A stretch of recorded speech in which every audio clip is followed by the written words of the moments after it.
On November 3, 2021, a Navajo tribal guardian walked into the Hanksville field office of the Bureau of Land Management in Wayne County, Utah. He did not file a missing persons report. He did not report a sighting. He handed a ranger a handwritten document. Single page. It listed GPS coordinates 38.4471 degrees north, 110.7283 degrees west, a behavioral description, and a 7-day window. 11 days later, a body was recovered 340 meters from those coordinates. The cause of death was listed as environmental exposure. The time of death, estimated by the medical examiner's office in Price, Utah, fell inside the window he had specified. The ranger who received the document, a 14-year BLM veteran named Corey Altus, later said in a recorded debrief that the man who delivered it showed no urgency, no distress. He spoke the way someone speaks when they already know the outcome and came anyway, not to prevent it, but to document that they tried. Aldous filed the document. It did not make it into the final incident report. The man who wrote it was Raymond Runningwater, and what he knew, and how he knew it, begins not with that morning in Hanksville, but with something that happened 3 years earlier on the cliff face above the San Rafael Swell. Raymond Runningwater is not a storyteller. That distinction matters here. He is 67 years old, former tribal safety officer for the White Mesa Ute community in San Juan County, certified first responder, 12 years coordinating search and rescue operations across the canyon systems of southeastern Utah. He has been deposed in 2 federal land use disputes. His field assessments have been entered into BLM administrative records on 4 separate occasions. In 1991, he correctly identified a collapse risk in a sandstone formation near Canyonlands that engineering surveyors had cleared 6 weeks prior. The formation failed 8 months later. His documentation is precise. His language is functional. He does not embellish.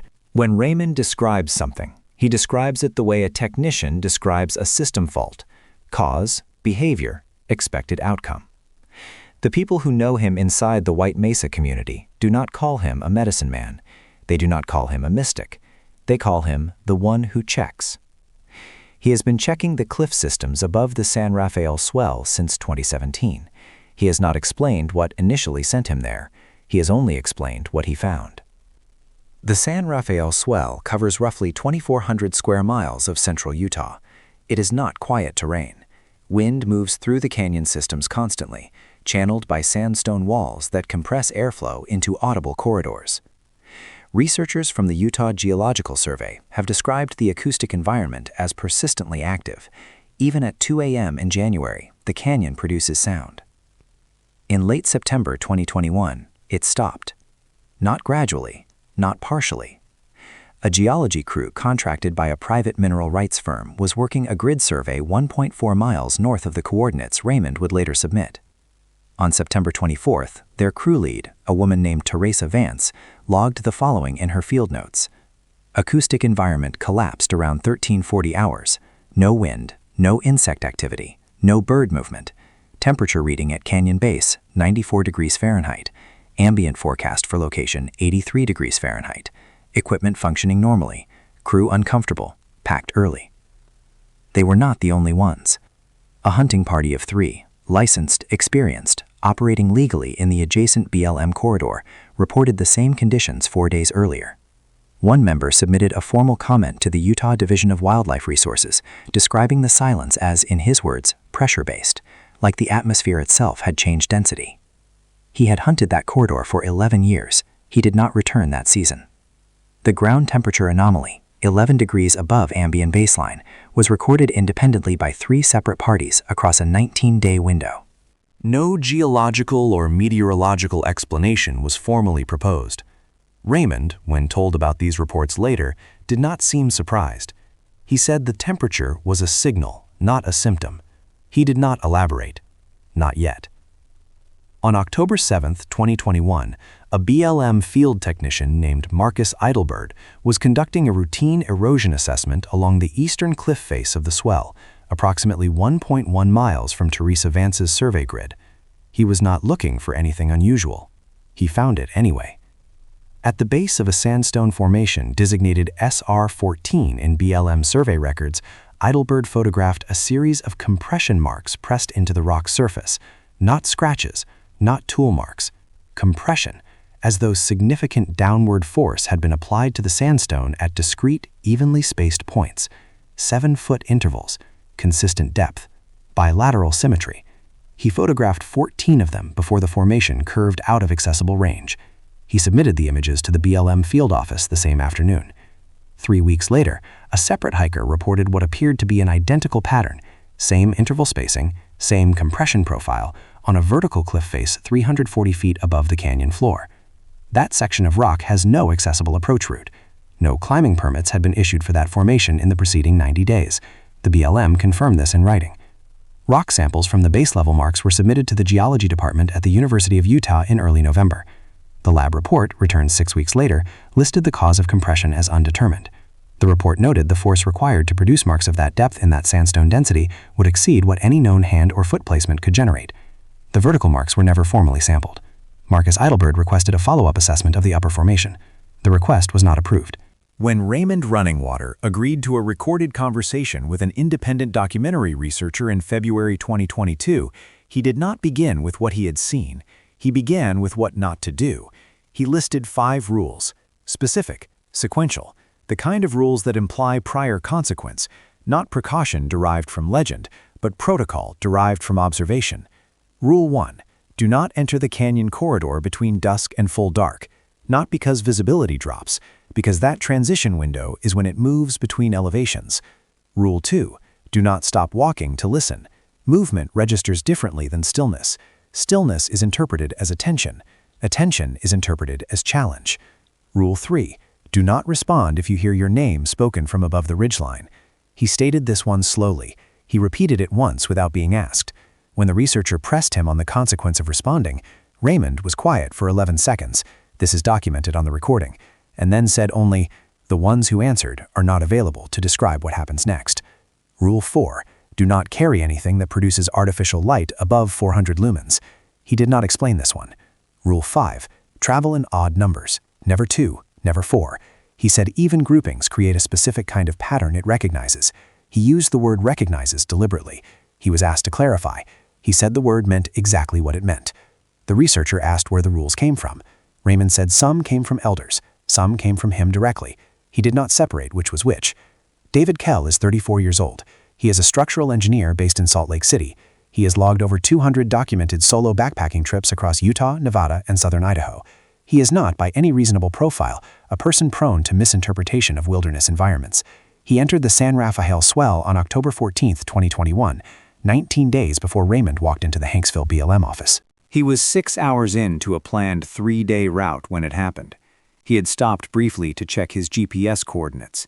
He was standing still, Rule 2, though he did not know the rules yet. The canyon was already quiet in the way the geology crew had described. He noted it in his trip log as unusual, but not alarming. Then he heard his name. Not an echo, not wind behavior through rock formations. His name, first and last. Spoken at a register he described as flat. No urgency, no emotion, no fluctuation. The voice came from above him. He estimated the source at 180 to 200 feet up the cliff face to his left. He looked up. He has never fully described what he saw in that moment. In a Reddit post submitted under an anonymous account 11 days after the trip, later traced and confirmed as his by the documentary researcher, he wrote only, "There was a shape. The shape was aware of me before I looked." He did not respond to the voice. He turned around. He hiked 9.3 miles back to his vehicle without stopping. No food, no water breaks. He drove directly to his sister's house in Green River and did not speak for approximately 4 hours after arrival. His sister confirmed this in a separate interview. He has not returned to the swell. Raymond Runningwater has described the entity on 3 separate recorded occasions. The descriptions are consistent across all 3. That consistency is itself significant. Details that are fabricated tend to drift across retellings. His do not change. Not the proportions, not the movement pattern, not the behavioral logic. He describes it in 3 categories. He uses those words specifically. Categories. Proportion. Bipedal. Estimated height between 9 and 11 feet when fully upright. He emphasizes it is not always fully upright. The limb ratio is wrong. Arms that extend below the knee line when standing. The head is proportionally small for the body mass. He says this detail is important and does not explain why. Movement pattern. It does not move continuously. It moves in intervals, long stillness, then rapid repositioning.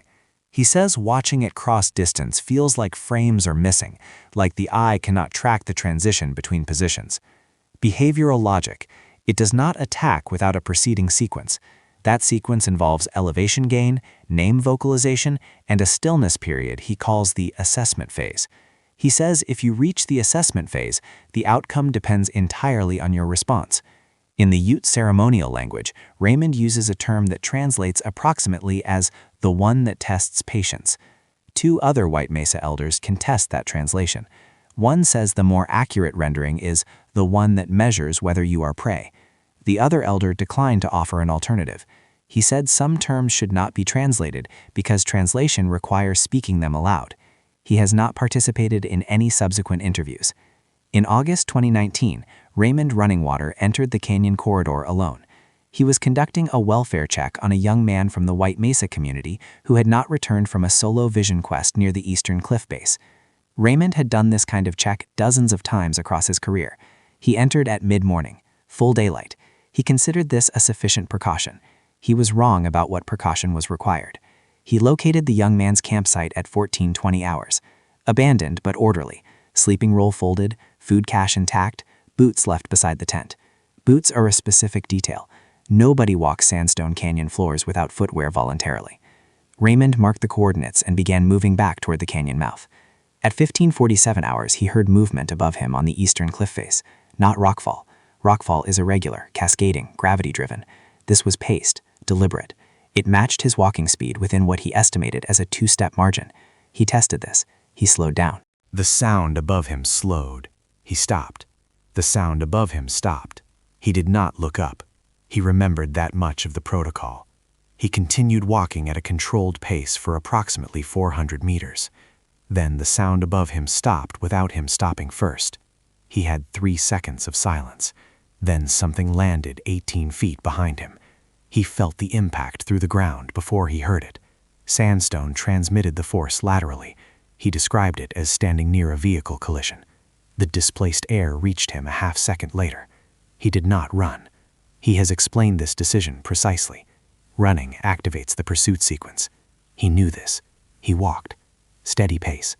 Eyes forward. He did not acknowledge the landing behind him in any physical way. He reached his vehicle 34 minutes later. The young man was found the following morning, disoriented but physically unharmed, 2.1 miles from his campsite, with no memory of the preceding 19 hours. Raymond filed a full incident report. The welfare check outcome was logged as resolved. The rest of his report was not entered into the official record. The official record of the November 2021 body recovery near the San Rafael Swell is 4 pages long. It lists the deceased as a 41-year-old male hiker from Moab. Cause of death, environmental exposure. Contributing factors, inadequate water supply, unseasonably high temperatures, solo travel without a filed route plan. All of those factors are listed as probable. None are listed as confirmed. The medical examiner's notes, obtained separately through a public records request, contain one flagged anomaly. The deceased's footwear was missing, both boots. The examiner noted this without explanation. It did not appear in the summary report. Raymond Runningwater is listed in the case file as a consulting witness. His November 3rd warning document is referenced by date in a single line. The document itself is not attached. When a documentary researcher requested it through the same public records process, the BLM field office in Hanksville responded that the document could not be located in active filing systems. Corey Aldis, the ranger who received it, confirmed in a private correspondence that he submitted it. He has since transferred to a different field office. He did not respond to follow-up questions. The 2.3-mile trail segment nearest to the recovery coordinates was closed by the BLM in December 2021. The stated reason? Unstable geological conditions. No geological assessment was filed to support that closure. The trail remains closed. In March 2024, Raymond Runningwater reissued his warning. Same coordinates, same behavioral descriptors, same 5 rules. He submitted it to the BLM Hanksville field office in writing, as before. He submitted a parallel copy to the Wayne County Sheriff's Office. He submitted a third copy to the Tribal Council of the White Mesa Ute community. He was not taking chances with the filing system this time. The warning contained one addition, a single paragraph that had not appeared in the 2021 document. He wrote that the entity had now been observed twice in full daylight conditions. He did not name the witnesses. He did not provide dates. When asked about this omission by the documentary researcher, he said the witnesses had requested anonymity, specifically because daylight sightings carry a different category of implication within the community. He was asked what that implication was. He said daylight behavior indicates the entity is no longer limiting its activity to transitional light windows. He was asked what changed that. He said he did not know, but he said the rules he issued in 2022 were derived from its previous behavioral pattern, a pattern that now appears to be shifting. He was asked which rules no longer apply. He looked at the recorder on the table between them. He reached over and turned it off. The researcher noted this in writing immediately after the interview concluded. Raymond stood up, put on his jacket, and left, without specifying which rules had changed. That question has not been answered. It remains open. So does the trail.